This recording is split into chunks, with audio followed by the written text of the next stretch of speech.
अस्सलाम वालेकुम दोस्तों, उम्मीद करता हूँ आप सब लोग खैरियत से होंगे और एक प्यारा सा वीकेंड एंजॉय कर रहे होंगे। तो जैसा कि आप लोग जानते हैं कि ये एंट्री क्राइटेरिया वीडियो का पार्ट नंबर 2 होने जा रहा है।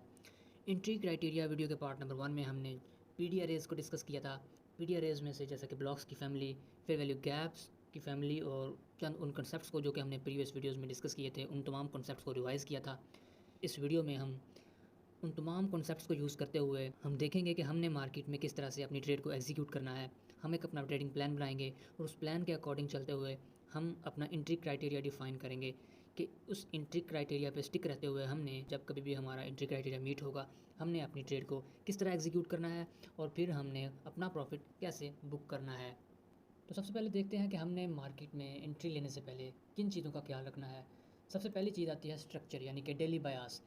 हमने सबसे पहले अपना डेली बायास कायम करना है, यानी कि हमने डेली टाइम फ्रेम पे एक स्ट्रक्चर मार्क करना है। स्ट्रक्चर मार्क करने के बाद अगर हमारा स्ट्रक्चर यानी कि हमारा ट्रेंड बाय का है, स्ट्रक्चर बुलिश है, तो हम कोशिश करेंगे कि हमें मोस्ट ऑफ द टाइम हम बाय की ट्रेड तलाश करें, यानी कि बाय की ट्रेड फाइंड करेंगे।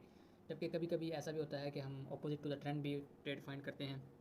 तो उन चीज़ों को भी आज हम डिस्कस करेंगे कि कब कब हम opposite to the trend trade को फाइंड करेंगे और कब कब हम टू द ट्रेंड ट्रेड्स को फाइंड करेंगे। सबसे पहले हमें ये चीज़ क्लियर हो गई कि हमारा ट्रेंड बुलिश का है, तो उसके बाद हम डेली, वीकली और मंथली लेवल्स को मार्क करेंगे, यानी कि हम daily time frame, weekly time frame और मंथली टाइम फ्रेम के ओपनिंग एंड क्लोजिंग लेवल्स, इनके स्विंग्स यानी कि हाई और लो, उनको एज अ लिक्विडिटी मार्क करेंगे। यानी कि डेली टाइम फ्रेम की ओपनिंग जो भी होगी, प्रीवियस डे हाई और प्रीवियस डे लो, इस तरह प्रीवियस वीक हाई और प्रीवियस वीक लो, इस तरह प्रीवियस मंथ हाई और प्रीवियस मंथ लो, ये तमाम के तमाम एरियाज़ को हम लिक्विडिटी कंसीडर करेंगे।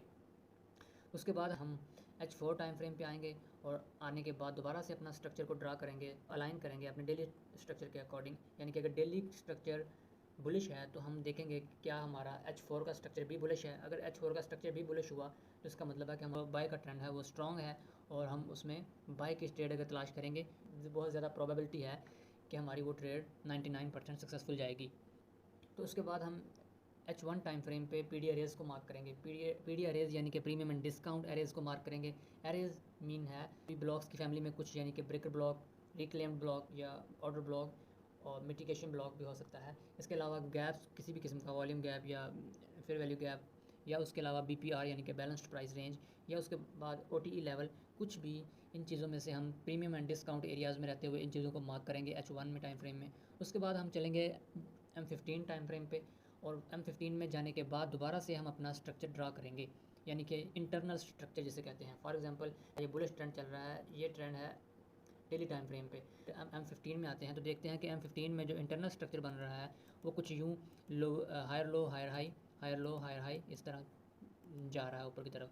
तो इन चीज़ों को हम कुछ इस तरह से लेंगे कि ये इंटरनल स्ट्रक्चर है जो कि M15 में है, जबकि एक्सटर्नल स्ट्रक्चर डेली या 4 आवर टाइम फ्रेम पे है। जितने भी M15 को हम पे हमको स्विंग लेवल नज़र आएंगे, स्विंग का मतलब है हाइज़ और लोज़, जितने भी नज़र आएंगे हम उनको मार्क करेंगे। मार्केट यहाँ से ब्रेकर के ऊपर निकल जाती है और जब मार्केट दोबारा नीचे आती है तो हमें पता चल गया है कि मार्केट ने प्रॉपर ऊपर क्लोजिंग दे दी है और अब हमारे पास ये प्रॉपर BOS हो गया है। BOS होने के बाद अब हमारे पास ये एक वेव है, यानी कि ये जितनी ये एक रेंज है, इस रेंज में रहते हुए ये M15 में हमारे पास रेंज आ गई है। H4 में हमारे पास ये बहुत बड़ी रेंज थी, जबकि M15 में अगर देखें तो हमारे पास सिर्फ ये लास्ट हमारे पास जो मार्केट हाई लगा के आ रही है, उसके बाद हमारे पास ये एक लो लेवल पड़ा हुआ है। तो हमारे पास ये एक रेंज आ गई है। अब हमने इस रेंज में रहते हुए जितने भी यहाँ पे लोज़ और यहाँ पे हाइज़ होंगे इस रेंज, इस वाली वेव में, हमने उन तमाम लोज़ और हाइज़ को मार्क करना है एज अ लिक्विडिटी के तौर पर। और फिर हमने वेट करना है कि मार्केट इनमें से किसी भी लिक्विडिटी लेवल पे रेड करे, यानी कि लिक्विडिटी लेवल को रन करे, फिर हम अपना एंट्री क्राइटेरिया वहाँ पे एग्जीक्यूट करेंगे। तो एंट्री क्राइटेरिया हमारे पास कुछ यूँ है कि फॉर एग्जांपल मार्केट के पास एक ये लास्ट हाई है, यहाँ पे मार्केट आती है और मार्केट इस लिक्विडिटी को रन करती है। रन करने के बाद मार्केट यहाँ पे एक डिस्प्लेसमेंट क्रिएट करती है। डिस्प्लेसमेंट ऐसी वेव को कहते हैं जो वेव किसी भी लिक्विडिटी लेवल को स्वीप होने के बाद जो एक शार्प डिक्लाइन यानी कि शार्प मूव दिखे अपोजिट साइड में, उसको हम डिस्प्लेसमेंट बोलते हैं। और most of the time displacement में एफ होते हैं और दूसरी बात ये कि वो कोई ना कोई शॉर्ट टर्म लो को या शॉर्ट टर्म हाई को स्वीप करे, तो उसको हम बोलते हैं ये एक डिस्प्लेसमेंट है। जैसे हमारे पास एक ये शॉर्ट टर्म लो है और मार्केट ने जैसे ये डिस्प्लेसमेंट क्रिएट की, तो अगर तो ये शॉर्ट टर्म लो मार्केट ने यहाँ पे स्वीप कर दिया, इसके नीचे क्लोजिंग दे दी, तो ये एक हाई प्रोबेबिलिटी डिस्प्लेसमेंट है। अब हम इस डिस्प्लेसमेंट में से एफ फाइंड करेंगे। फॉर एग्जाम्पल यहाँ पे हम देखते हैं कि मार्केट यहाँ पे एक एफ छोड़ के आ रही है, दूसरा एफ मार्केट यहाँ पे छोड़ के आ रही है, और दो एफ छोड़ने के बाद हमारे पास, और मार्केट ने एक और भी काम यहाँ पे किया हुआ है, यानी कि मार्केट ने ये शॉर्ट टर्म लो को भी यहाँ पे स्वीप करने के बाद नीचे क्लोजिंग दी है। तो अब हमारे पास ये दो लेवल्स आ चुके हैं, एक ये वाला एफ है, जबकि दूसरे वाला ये वाला एफ। तो यहाँ पे अगर कोई ना कोई ब्लॉक पड़ा होगा तो मार्केट इसके साथ ये ओवरलैप हो गई दोनों को दोनों, यानी कि दो एविडेंस हमें मिल रहे हैं कि डिस्प्लेसमेंट भी हाई प्रोबेबिलिटी वाली है, और उसके बाद यहाँ पे एक ऑर्डर ब्लॉक पड़ा है। ऑर्डर ब्लॉक के बाद जो कि ब्रेकर बन चुका है और मार्केट दोबारा से इस लेवल में आई है, तो ये वाला एक हमारे पास फेयर वैल्यू गैप जैसे जब इस ब्रेकर के साथ अलाइन हुआ, तो हमें एक हाई प्रोबेबिलिटी स्कैल्पिंग सेटअप नीचे की तरफ मिला है कि मार्केट अब यहाँ से, अब हमारा एंट्री क्राइटेरिया यही है कि मार्केट इस एफ में टैप करें। फॉर एग्जांपल मैं दोबारा बता देता हूँ कि मार्केट ने कोई भी प्रीवियस लिक्विडिटी लेवल को स्वीप किया बाय के ट्रेंड में, मार्केट ने कोई भी प्रीवियस लिक्विडिटी लेवल को स्वीप किया, लेवल को स्वीप करने के बाद प्राइस एक शार्प डिक्लाइन दे नीचे की तरफ, शार्प डिक्लाइन देते वक्त यानी कि डिस्प्लेसमेंट क्रिएट करे। डिस्प्लेसमेंट किसको कहते हैं, दोबारा से दोहरा देता हूँ, डिस्प्लेसमेंट ऐसी शार्प डिक्लाइन, ऐसी शार्प मूव को कहते हैं जो कि किसी भी लिक्विडिटी एरिया को रन करने के बाद आती है। तो यहाँ पे चूँकि प्राइस ने एक लिक्विडिटी लेवल को स्वीप किया था, हम मार्क कर देते हैं कि प्राइस ने यहाँ पे लिक्विडिटी लेवल को स्वीप किया है। लिक्विडिटी लेवल को स्वीप करने के बाद प्राइस जब शार्प डिक्लाइन नीचे की तरफ देगी तो दरमियान में जाते हुए एफ छोड़ के जाएगी, और एफ अगर प्राइस जाते हुए कोई ना कोई शॉर्ट टर्म लो को स्वीप करे तो वो हाई प्रोबेबिलिटी डिस्प्लेसमेंट है। और हाई प्रोबेबिलिटी डिस्प्लेसमेंट में हम फिर अपने एविडेंस इकट्ठे करेंगे। जब प्राइस किसी लेवल की लिक्विडिटी स्वीप करके जा रही हो तो उस वेव में हम एफ ढूंढेंगे और एफ में ही ट्रेड प्ले करेंगे, और ये काम हम M1 में जाके करेंगे। यानी कि प्राइस इज़ फ्रैक्टल है, एल्गोरिथम हमेशा फ्रैक्टल चलता है, वो H1 में भी वही सेटअप हमें देगा और M1 में भी। लेकिन हम M1 में इसलिए जाएंगे क्योंकि M1 में हमें छोटे से छोटा स्टॉप लॉस मिलेगा, यानी कि हमें अपना रिस्क मिनिमाइज़, और हम अपने प्रॉफिट को तो मैक्सिमाइज़ बाद में कर सकते हैं। तो इस तरह हमें थोड़ा से थोड़ा रिस्क लेते हुए हम अपने प्रॉफिट को कैसे बढ़ा सकते हैं, ये चीज़ हमें M1 में ही मिल सकती है। ये दो एफ हमारे पास आ चुके हैं। ये वाला एफ जो है इसके साथ ये ब्रेकर अलाइन हो रहा है। यहाँ पे ये ऑर्डर ब्लॉक पड़ा था, वो जब ऊपर जाने के बाद जब मार्केट नीचे आई है तो यहाँ पे वो ब्रेकर बन गया। अब हमें यहाँ पे क्या देखना है कि हमें अमूमन तौर पे हम एक MSS का हमारे पास एक कॉन्सेप्ट है कि मार्केट जब कभी भी MSS देगी तो ही हमने एंट्री प्ले करनी है। MSS बोलते हैं यानी कि मार्केट स्ट्रक्चर शिफ्ट। तो याद रखें मार्केट स्ट्रक्चर शिफ्ट, एक मार्केट स्ट्रक्चर शिफ्ट तो वो है जो कि प्राइस किसी भी शॉर्ट टर्म लो को ले, यानी कि अपने लो को प्राइस स्वीप करे और स्वीप करने के बाद नीचे क्लोजिंग दे, और फिर प्राइस यहाँ से दोबारा ऊपर की तरफ जाए, प्राइस यहाँ से ऊपर की तरफ जाए और जाने के बाद यहाँ से कहीं से एफ से प्ले होकर नीचे की तरफ आ जाए। एक तो ये कॉन्सेप्ट हम यूज़ करते आ रहे हैं अपने MSS का। लेकिन यहाँ पे हम अपना दूसरा कॉन्सेप्ट यूज़ करेंगे, यानी कि प्राइस अगर ये शॉर्ट टर्म लो ना भी ले। अब यहाँ पे क्या सिनेरियो होता है कि प्राइस यहाँ पे 3-4 सेल की कैंडल लगाती है और दरमियान में 2 एफ भी छोड़ देती है। अगर यहाँ पे एक भी बाय की कैंडल लग गई तो हमारे पास ये MSS हो गया, यानी कि हमारे पास ये स्ट्रक्चर शिफ्ट हो गया। याद रखें ये स्ट्रक्चर शिफ्ट इसीलिए हुआ है क्योंकि प्राइस पीछे से कोई ना कोई लिक्विडिटी लेवल को रन करके आ रही है। ये MSS तभी यूज़ होगा जब प्राइस किसी ना किसी लेवल की लिक्विडिटी रन करके आ रही हो। यहाँ पे प्राइस ने ये इस लेवल की लिक्विडिटी रन किया है। रन करने के बाद प्राइस ने नीचे की तरफ एक डिस्प्लेसमेंट क्रिएट की। उसके बाद प्राइस ने अगर एक भी बाय की कैंडल लगा दी, 2 लग जाएँ, 10 कैंडल लग जाएँ बाय की, लेकिन मिनिमाइज़ हमारे पास एक बाय की कैंडल भी अगर यहाँ पे लग जाती है, भला वो डोजी ही क्यों ना हो, और उसके बाद हम देखेंगे कि ये मार्केट का स्ट्रक्चर शिफ्ट हो गया है सेल की साइड में। अब हम देखेंगे कि मार्केट जब कभी भी इस एफ में, भला वो अगली कैंडल में ही कर दे इस एफ में टैप, भला वो बाय की कैंडल जो यहाँ पे लग रही है वो ही इस एफ में टैप कर दे, हम यहाँ से अपनी एंट्री प्ले करेंगे। तो याद रखें अगर हमारे पास ये एक बाय की कैंडल यहाँ पे लग जाती है और अगर ये बाय की कैंडल इस एफ में जाके टैप करती है तो हम यहाँ से अपनी एंट्री प्ले करेंगे, यानी कि इस फेयर वैल्यू गैप से हमारी ट्रेड प्ले होगी। और हमारा पहला टारगेट जो होगा वो जितना हमारा SL होगा उतना हमारा पहला टारगेट होगा, यानी कि हमारा यहाँ पे SL जो है वो हमारा 5 पिप का है, तो हमारा टारगेट पहला भी 5 या उससे थोड़ा सा ज़्यादा यानी कि 10 पिप तक होगा, 1:1 to 1:2 RR तक होगा। और उसके बाद जो हमारा दूसरा टारगेट होगा, यानी कि मैं यहाँ पे इसको ड्रा कर देता हूँ, अगर यहाँ पे हम ट्रेड प्ले करते हैं इस तरह, तो हमारा जो पहला टारगेट होगा वो जितना हमने स्टॉप लॉस रखा होगा। अब सवाल ये आता है कि स्टॉप लॉस कितना रखना है।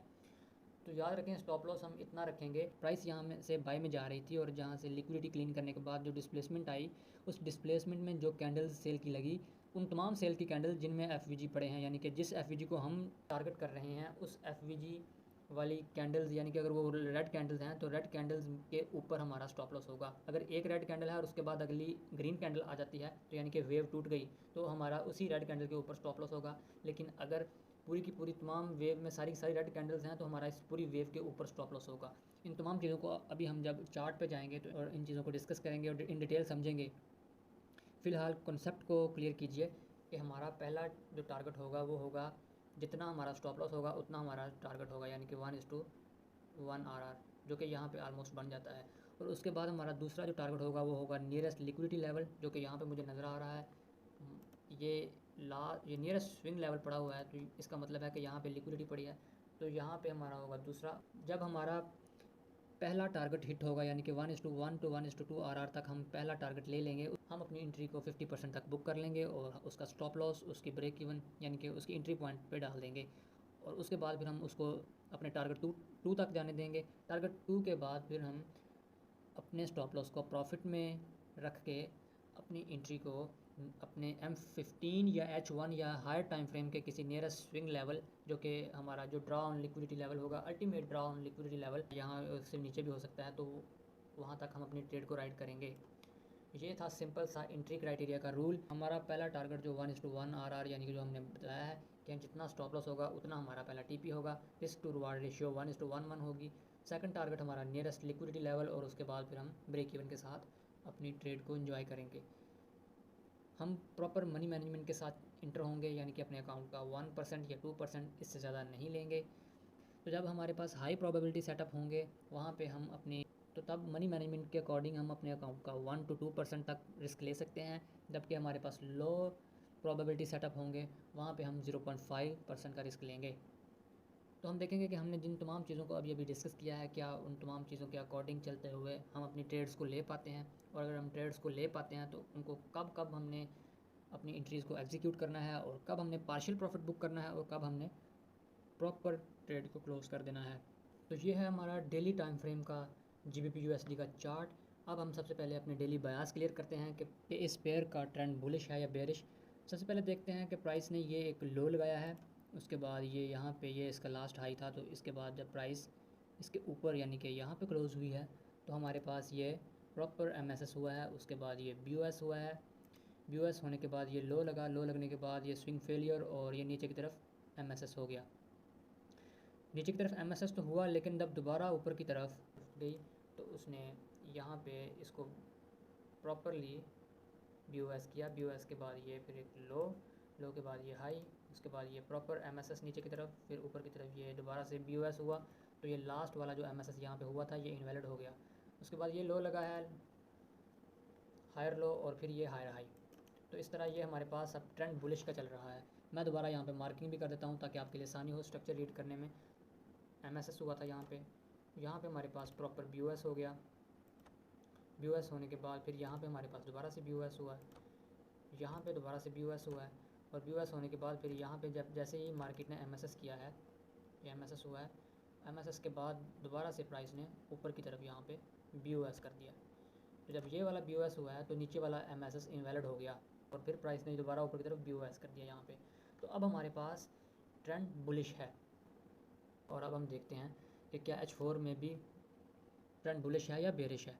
तो ये एक प्राइस ने एक लो लगाया है, लो लगाने के बाद ये ऊपर की तरफ यहाँ पे BOS किया, MSS किया है, सॉरी MSS के बाद ये रिट्रेसमेंट, और फिर ये प्रॉपर BOS के बाद फिर से ये रिट्रेसमेंट, और ये फिर ऊपर की तरफ BOS हुआ है। BOS के बाद ये फिर ऊपर की तरफ दोबारा BOS, और ये नीचे की तरफ सिर्फ लिक्विडिटी स्वीप है, आई थिंक लिक्विडिटी स्वीप है, और लिक्विडिटी स्वीप के बाद फिर प्राइस ने ये ऊपर की तरफ BOS कर दिया। तो जैसे ही यहाँ पे MSS हुआ उसके बाद प्राइस ने BOS दिया, फिर से BOS दिया, ऊपर की तरफ BOS, और फिर से यहाँ पे ऊपर की तरफ BOS हो गया। तो प्राइस BOS करते हुए ऊपर जा रही है। इसका मतलब है कि हमारे पास ट्रेंड H4 में भी स्ट्रॉन्ग बुलिश है।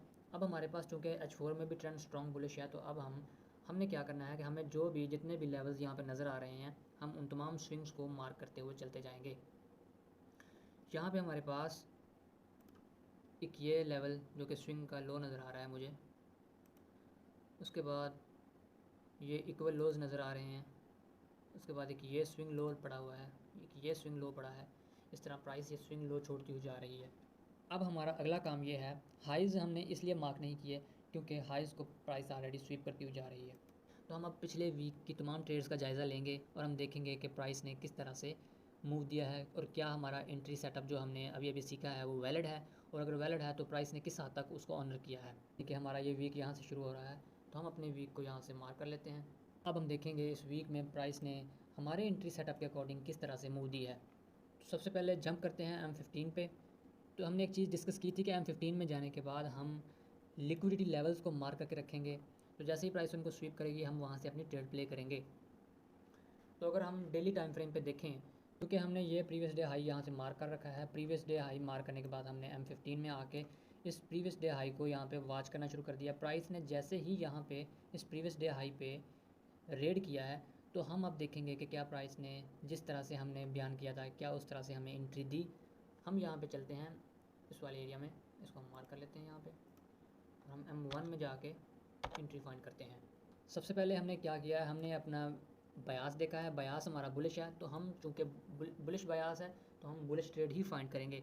कभी कभी कुछ ऐसा सिनेरियो भी होता है कि हम बेरिश ट्रेड फाइंड करते हैं। बेरिश ट्रेड हम यानी कि ऑपोजिट टू द ट्रेंड हम ट्रेड तभी फाइंड करते हैं जब हमारे पास ऑपोजिट साइड का स्विंग लेवल पड़ा हो। अगर मार्केट बेरिश जा रही है तो प्रीवियस वीक का लो, प्रीवियस मंथ का लो या प्रीवियस डे का लो, या डबल बॉटम पड़ा हो या ट्रिपल बॉटम, या इस तरह के कोई भी सिग्निफिकेंट लेवल की लिक्विडिटी पड़ी हो, तो हम उसको ट्रेड करने के लिए ऑपोजिट टू द ट्रेंड भी ट्रेड ले लेते हैं। यहाँ पे ये प्राइस ने हाई लगाया, हाई लगाने के बाद जब प्राइस यहाँ पे आई तो अब हम यहाँ पे वॉच करेंगे कि क्या प्राइस ने किस तरह से हमारे इस लेवल को ऑनर किया है। तो सबसे पहले हम देखते हैं कि प्राइस ने यहाँ पे उस लेवल को रन किया है, यानी कि जो पिछले लेवल की लिक्विडिटी प्राइस ने उस लेवल की लिक्विडिटी स्वीप किया है। लिक्विडिटी स्वीप करने के बाद डिस्प्लेसमेंट यानी कि एक शार्प मूव नीचे की तरफ दी है, दरमियान में एक एफवीजी क्रिएट किया है। एफवीजी क्रिएट करने के बाद प्राइस ने एक बाय की कैंडल लगाई, यानी कि ये जो बाय की कैंडल लगी है, तो बाय की कैंडल जैसे ही इस एफवीजी में टैप हुई तो अब हमारी यहाँ पे एंट्री बनी। हमें ये नज़र आया कि हमारा यहाँ पे एमएसएस हो चुका है, चूँकि ये बाय की कैंडल लग चुकी है, एक भी ऑपोजिट कैंडल लगी तो हमारे पास ये प्रॉपर एमएसएस हो गया। तो और हमारे पास एक एविडेंस यहाँ पे ये भी आ रहा है कि यहाँ पे प्राइस के पास एक बीपीआर है। प्राइस के पास ये एक बीपीआर है, तो इस बीपीआर में से हाई चांसेस हैं कि प्राइस यहाँ से रिवर्स होगी। तो प्राइस जैसे ही इस फेयर वैल्यू गैप के अंदर ट्रेड हुई तो हम यहाँ पे अपनी एंट्री प्ले करेंगे, अपनी ट्रेड प्ले करेंगे, क्योंकि हमारे पास तमाम क्राइटेरियाज मीट हो रहे हैं। जब मार्केट प्रीवियस डे हाई या लो को रेड करती है तो आपको कमोडिटी में कॉमनली 50 पिप्स 40 to 60 पिप्स मिल जाते हैं, जबकि अगर आप करेंसी पेयर्स पे ट्रेड करते हो तो आपको 20 to 30 पिप्स इजीली मिल जाते हैं।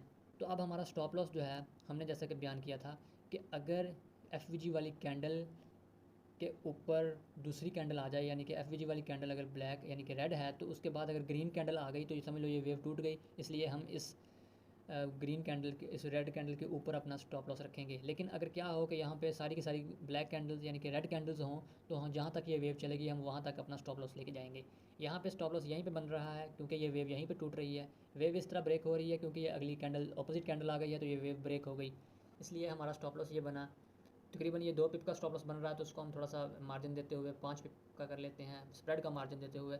और इस तरह अब हमारा जो पहला टीपी होगा वो 1:1 आरआर के पास होगा। यहाँ पे ऑलमोस्ट हमारा 1:1 आरआर हो जाता है। तो इसके बाद अब हम जो अपना टीपी नंबर 2 होगा उसको हम नियरेस्ट लिक्विडिटी लेवल, या ये वाला एक लेवल मुझे नियरेस्ट लिक्विडिटी लेवल नज़र आ रहा है।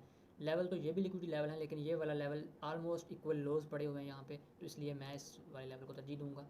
जैसे ही हमारा 1:1 आरआर होगा, हमने अपनी ट्रेड को ब्रेक इवन करके 50% बुक कर लेना है, और उसके बाद ट्रेड को ब्रेक इवन रहते हुए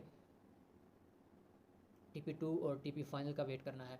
तो TP2 लगने के बाद अब हम M15 पे अपने किसी भी लिक्विडिटी लेवल का वेट करेंगे, जहाँ कहीं भी लिक्विडिटी लेवल होगा उसका वेट करेंगे, और जब लिक्विडिटी लेवल रेड होगा तो हम वहाँ पे अपना TP लेके निकल जाएंगे या ब्रेक इवन करके उसको फिर होल्ड करेंगे। तो यहाँ पे हमारा अगला जो लिक्विडिटी लेवल है वो ये वाला है, तो मैं इसको भी मार्क कर लेता हूँ। और इस तरह हमारा ये वाली ट्रेड इजीली 1:4.3 आरआर दे के हम इस ट्रेड को वाइंड अप भी कर सकते हैं, और इसको स्टिल किसी न किसी अगले लिक्विडिटी लेवल तक होल्ड भी कर सकते हैं। तो उसके बाद हमने एक और लिक्विडिटी पड़ी थी जिसको हम बोलते थे डबल बॉटम या डबल टॉप लेवल्स की लिक्विडिटी। यहाँ पे हमें डबल बॉटम और डबल टॉप बहुत सारे नज़र आ रहे हैं, तो इसलिए हम ये वाले डबल बॉटम जो कि हमें दिख रहे हैं, हम इनको मार्क करते हैं।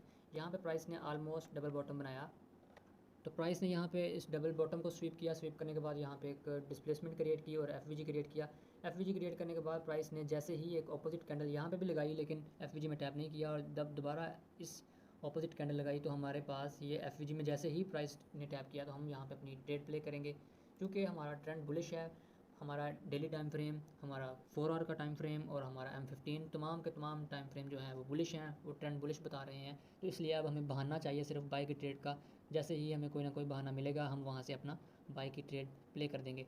तो जैसे ही प्राइस इस लेवल पे आई, हमने यहाँ पे अपनी एंट्री ट्रिगर की और हमारा स्टॉप लॉस होगा यहाँ पे। ये एफ वाली कैंडल अगर ग्रीन है तो ये ग्रीन कैंडल अगर यहाँ पे ब्लैक कैंडल आ जाती है तो इसका मतलब है ये वेव ब्रेक हो गई, लेकिन यहाँ पे भी ग्रीन कैंडल है, इसलिए अब हम अपना स्टॉप लॉस ग्रीन कैंडल के नीचे रखेंगे।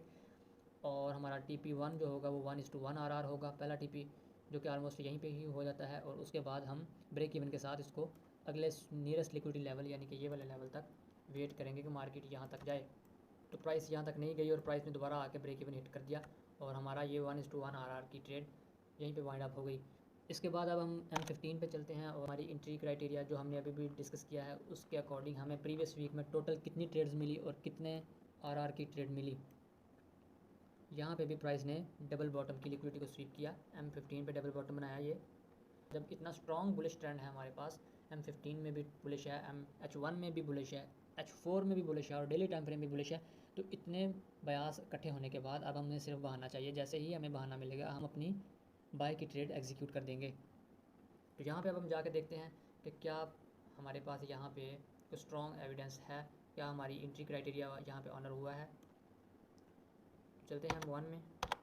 तो M1 में आने के बाद हम देखते हैं कि यहाँ पे प्राइस ने ये डबल बॉटम बनाया है और प्राइस ने जैसे ही इसको स्वीप किया, स्वीप करने के बाद यहाँ पे एक फेयर वैल्यू गैप छोड़ा है। फेयर वैल्यू गैप छोड़ने के बाद ये जैसे ही एक अपोजिट कैंडल लगी, जैसे ही हमारे पास ये एक अपोजिट कैंडल लगी है, अपोजिट कैंडल जैसे ही लग गई तो हमें ये कंफर्म हो गया कि अब हमारे पास MSS हो चुका है। चूँकि पीछे से एक लिक्विडिटी लेवल को स्वीप किया है प्राइस ने, तो ये हमारे पास एक प्रॉपर MSS हो चुका है। हमारे पास ये एक ब्रेकर ब्लॉक, एक ऑर्डर ब्लॉक भी पड़ा है, ऑर्डर फ्लो जिसको हम बोलते हैं। तो चूँकि ये ऑर्डर फ्लो जैसे ही इस फेयर वैल्यू गैप के साथ अलाइन हुआ तो ये ब्रेकर ब्लॉक हुआ।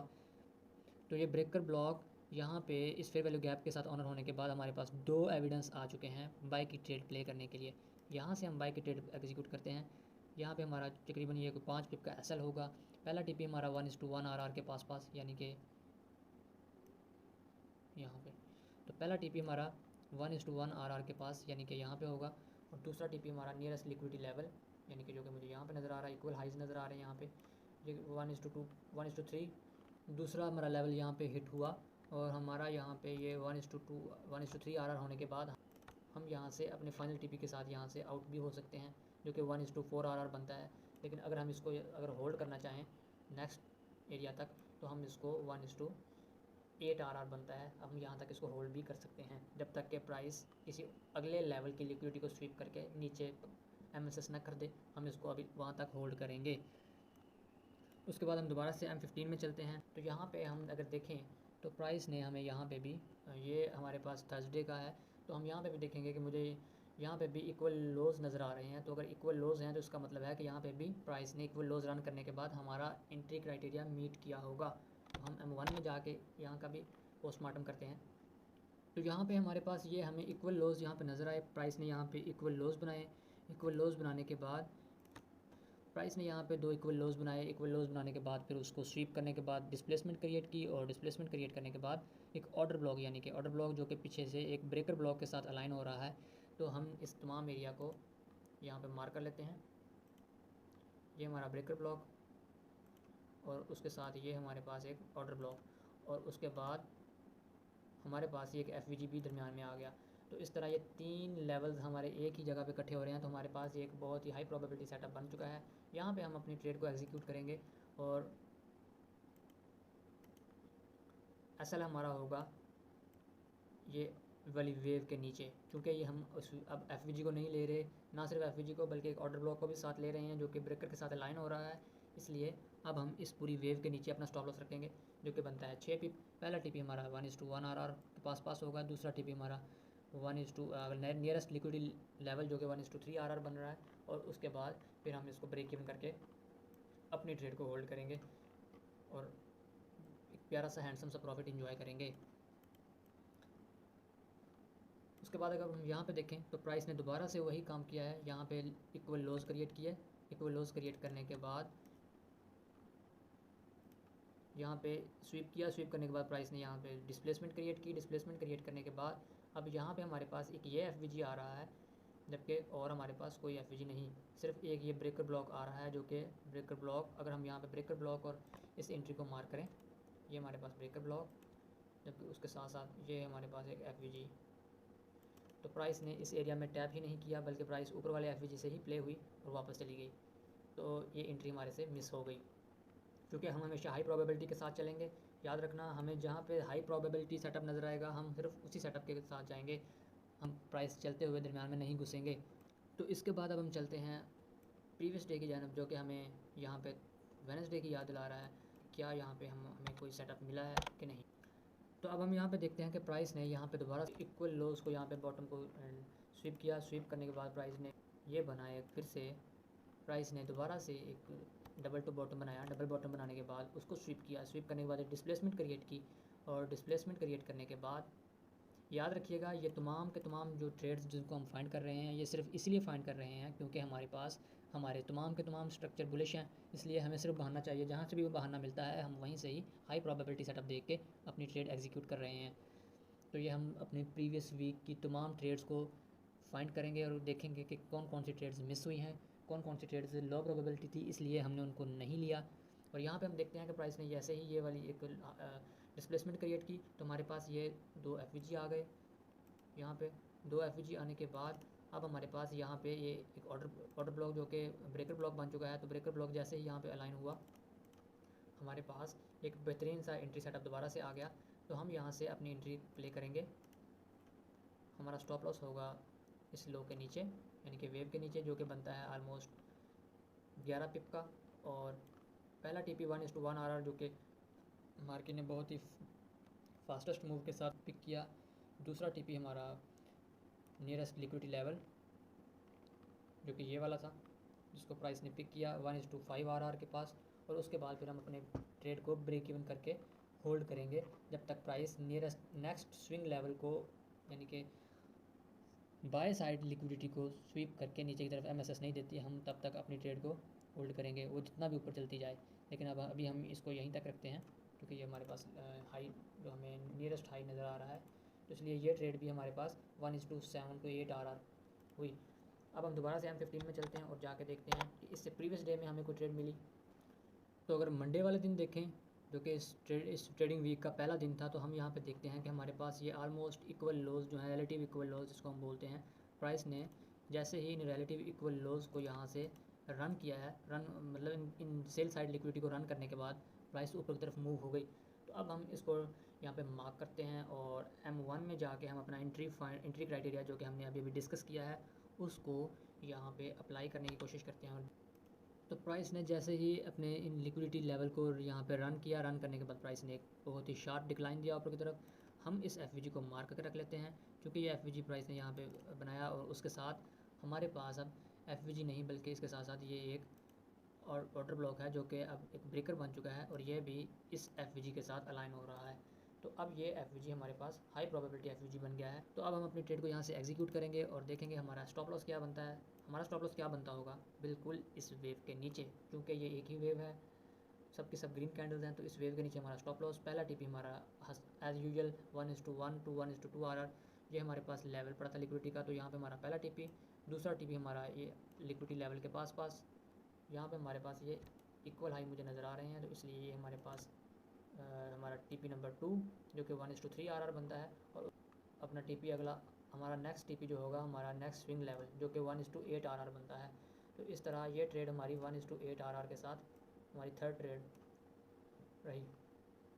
और अगर हम इसको ब्रेक इवन करके होल्ड करना चाहें, तो पूरे का पूरा वीक ये ट्रेड चलती रहेगी बाय में, जो कि आलमोस्ट 300 पिप्स प्रॉफिट में रही। तो इस तरह ये हमारा वीक जो है वो वाइंड अप होता है इस तरह। तो अब हम देखते हैं कि हमने जो एंट्री क्राइटेरिया यहाँ पे डिस्कस किया था, उस एंट्री क्राइटेरिया के अकॉर्डिंग हमने टोटल कितनी ट्रेड्स प्रीवियस वीक में डेली बेस पे क्या हमें ट्रेड मिली। बिल्कुल हमें डेली बेस पे ट्रेड मिलती रही 1:8 RR। अगर हम प्रीवियस डाटा से इसकी कोई ना कोई स्विंग लेवल निकाल के ले आते, तो हम इसको नेक्स्ट मज़ीद होल्ड भी कर सकते थे। जो कि बहुत लंबी चलने वाली ट्रेड थी। 1:2 अगर हम इसको देखें तो ये 1:9 RR, 1:8 RR, 1:8 RR और उसके बाद 1:8 RR अगेन, 1:2 RR और इसी तरह चलते हुए हमें यहाँ पे एक सेल सेटअप भी मिला था 1:4 RR। तो ये हमें आलमोस्ट 1:50 to 60 RR की ट्रेड्स जो कि एक वीक में जस्ट एक ही पेयर को एनालिसिस करते हुए हमने अपने हाई प्रोबेबिलिटी सेटअप्स को देखते हुए हमने अपनी इन ट्रेड्स को फाइंड किया। लेकिन ये मेथड तभी अप्लाई करेंगे जब कभी भी लिक्विडिटी स्वीप होगी। जब कभी भी लिक्विडिटी स्वीप होगी हम इस मेथड को अप्लाई करेंगे और फिर हम अपने इस मेथड को पहले बैक टेस्ट करेंगे, फिर डेमो पे इसको अप्लाई करेंगे और उसके बाद हम इसको लाइव चार्ट पे अपने लाइव अकाउंट पे इसको टेस्ट करने की कोशिश करेंगे। और इस मेथड के अकॉर्डिंग आलमोस्ट 90 to 95% सक्सेस मिलती है अगर हम कोई ना कोई रूल यहाँ से वायलेट ना करें। तो ये थी आज की वीडियो जो कि एंट्री क्राइटेरिया पार्ट 2 की वीडियो थी। तो अगर आपको कोई ना कोई कन्फ्यूजन आ रही है तो आप कमेंट्स सेक्शन में पूछ सकते हैं और डिस्क्रिप्शन में दिए गए लिंक से ग्रुप भी ज्वाइन कर सकते हैं। मिलते हैं अगली वीडियो में, तब तक के लिए अल्लाह हाफिज़।